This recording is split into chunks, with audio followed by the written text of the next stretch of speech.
अवधूत चिंतन श्री गुरुदेव दत्त. काल आपण पूर्ण बोध होण्यास जे पात्र आहेत, जे पूर्ण बोध होण्यास पात्र होण्यासाठी काय करायला पाहिजे, तर ब्रह्मसत्यम जगन मिथ्या जीव ब्रह्मेव ना परहा. परमपूज्य सद्गुरू मामासाहेब पुढे सांगतात, या एकनाथ महाराजांच्या आयसा जोगा मागे न या ह्याच्यात आता साजणी साजणी झाले मी निसंग, विकल्प नवऱ्याचा नवऱ्याचा सोडिला संग, काम क्रोध क्रोध हे जोडिले मांग, केला मोकळा मोकळा मार्ग सुरंग. आता साजणी झाले मी निसंग यावर उपनिषदात एक सुंदर गोष्ट आलेली आहे. याज्ञवल्क्य ऋषींच्या मैत्रेयी व कात्यायनी अशा दोन सहधर्मचारिणी होत्या. कात्यायनी प्रपंचात संसारात पूर्णपणे निमग्न झालेली होती, तर मैत्रेयी ही जिज्ञासू होती, मुमुक्षू होती. या दोघींनाही एक एक पुत्र होता. त्याचा संसार असा आनंदात चालला होता. एके दिवशी याज्ञवल्क्य ऋषींनी गृहस्थाश्रम सोडून संन्यासाश्रम घेण्याचे ठरविले. त्यासाठी आपल्या पत्नीची परवानगीही त्यांनी घेतली. आपल्या पश्चात त्यांचा योगक्षेम व्यवस्थित चालावा म्हणून त्यांनी आपली स्थावर जंगम मालमत्ता त्या दोघींना समान वाटून टाकली. ते गृहत्याग करून जाण्यास निघाले, तेव्हा मैत्रिणीने पुढे होऊन त्यांना विचारले, हे स्वामी, ही सर्व धनसंपदा मिळाल्यामुळे माझा मृत्यू चुकेल काय? ते ऐकून याज्ञवल्क्य अत्यंत आनंदित झाले. ते म्हणाले, हे मैत्रेयी, हा प्रश्न विचारल्यामुळे तू मला अत्यंत प्रिय झालेली आहेस. त्यानंतर त्यांनी मैत्रेयीचे मुमुक्षत्व बघून तिला बोध उपदेश केला. त्या बोधरहस्याने पूर्ण ज्ञान होऊन मैत्रेयी कृतकृत्य झाली. आपली सर्व मालमत्ता तिने कात्यायनीच्या हवाली केली. त्यामुळे कात्यायनी आनंदित झाली. मैत्रेयी निस्संग होऊन तिला म्हणाली, आता साजणी झाले मी निस्संग. माझ्या मनाची द्विधा परिस्थिती होती. माझ्या मनात येणारे विकल्प आता नष्ट झाले आहेत. मी विकल्प नवऱ्याचा संग सोडला आहे. विकल्प नवऱ्याचा संग सोडल्यानंतर म्हणूनच निवृत्तीकडे वृत्ती झुकू लागली की आपसुकच विकल्परूपी मनोनवऱ्याचा संग सुटतो व त्यामुळे मैत्रेयीसारखी निस्संगावस्था प्राप्त होते, असे श्री एकनाथ महाराज यातून सुचवित आहेत.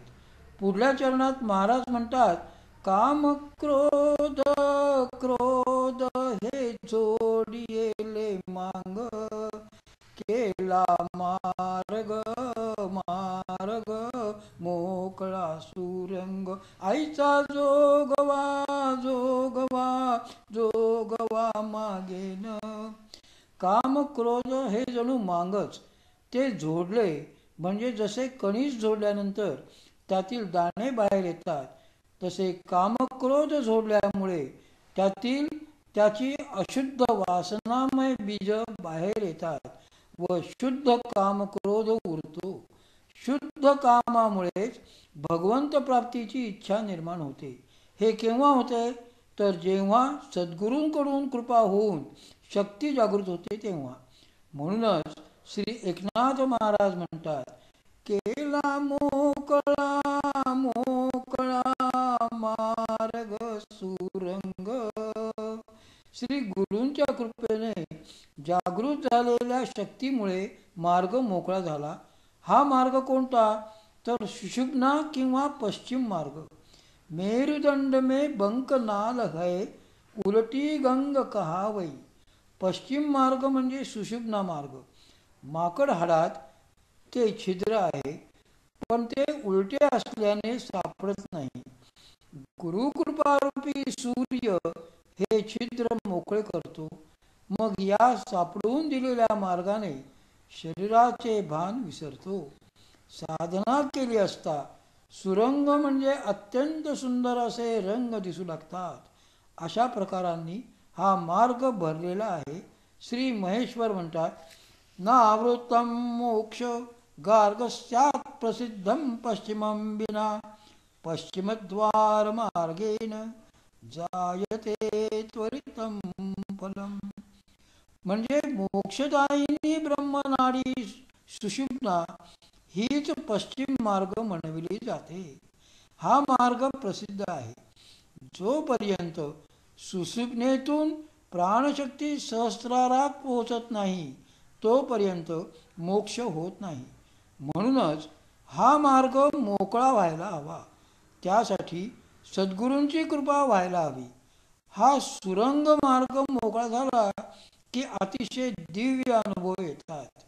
पण त्यासाठी सद्गुरूंकडून शक्तियुक्त ज्ञानाचा कृपेचा जोगवा मागायला हवा. श्री एकनाथ महाराज पुढील कडव्यात म्हणतात, आईचा जोगवा जोगवा मागुनी ठेविला जाऊनी महाद्वारी महाद्वारी नवस फेडिला. एकपणे जनार्दन देखिला जन्म मरणाचा मरणाचा फेरा चुकविला. आईचा जोगवा जोगवा जोगवा मागेन आईचा जोगवा जोगवा जोगवा मागेन. असा श्री गुरुकृपेचा जोगवा प्राप्त झाल्यानंतर नित्यनेमाने साधना केल्याने महाद्वारी किंवा भ्रुकुटीच्या ठिकाणी मन ठेवले जाऊन नवस फेडला गेला. तदनंतर सहस्रारी शिवशक्ती मिलन होऊन ब्रह्मसत्यम जगन्मिथ्या जीवो ब्रह्मैव ना परहा अशी अनुभूती आली. सगळीकडे मीच व्यापलो आहे ही प्रचिती आली असे श्री महाराज म्हणतात.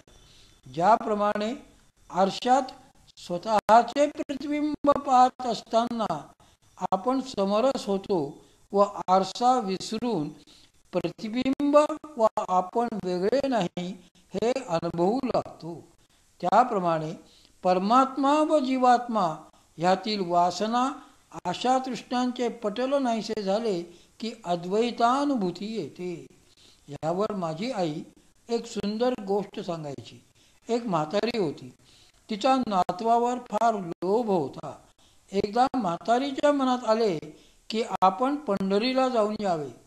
पण नातवाचे तर डोळे आले होते, त्यामुळे त्याला बरोबर नेणे शक्य नव्हते. पण मोहही आवरत नव्हता. नातवातही जीव गुंतला होता. शेवटी कसाबसा मनाचा हिया करून म्हातारी निघाली. पण वेशीपर्यंत गेली व परत आली. सुनेने विचारले, काय हो सासूबाई, परत कशा आलात? तर म्हातारी म्हणाली, अगं मी नातवाला बघायला आले. मला त्याची फारच काळजी वाटते. सून म्हणाली, त्याची काही काळजी करू नका, मी बघेन सर्व व्यवस्थित. आणि तिने म्हातारीची काळजी कमी करून तिला पंढरपूरला पाठविले. म्हातारी तेथून काही दिवसांनी परत आली. बघते तर नातू तसाच. तिने हाक मारली, बाळ्या, पण डोळ्यावर पापुत्रा आल्याने बाळ्याला अजित दिसेना. म्हातारीच्या ते लक्षात आले. मग तिने औषधोपचार करून बाळ्याचे डोळे स्वच्छ केले. तेव्हा कुठे बाळ्याला आजी दिसू लागली. तद्वतच वासनांचा आशातृष्णांचा पडदा फाटला की मगच जीव ब्रह्मैक्याची अनुभूती येते.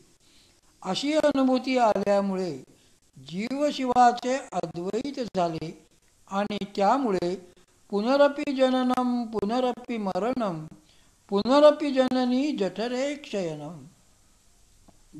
क्षयनम अशा जन्ममरणाच्या फेऱ्यातून मी सुटलो, मुक्त झालो असे श्री एकनाथ महाराज म्हणतात. पुंडलिक वरदे हरी विठ्ठल. श्री ज्ञानदेव तुकाराम. अवधूत चिंतन श्री गुरुदेव दत्त.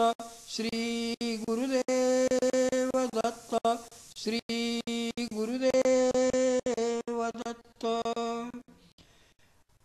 अशा प्रकारे आईसा जोगवा मागेन या कडव्याच्या वर परमपूज्य मामांनी जी प्रवचनं केलेली आहेत ती तुम्हाला आजपर्यंत मी ऐकवली. उद्यापासून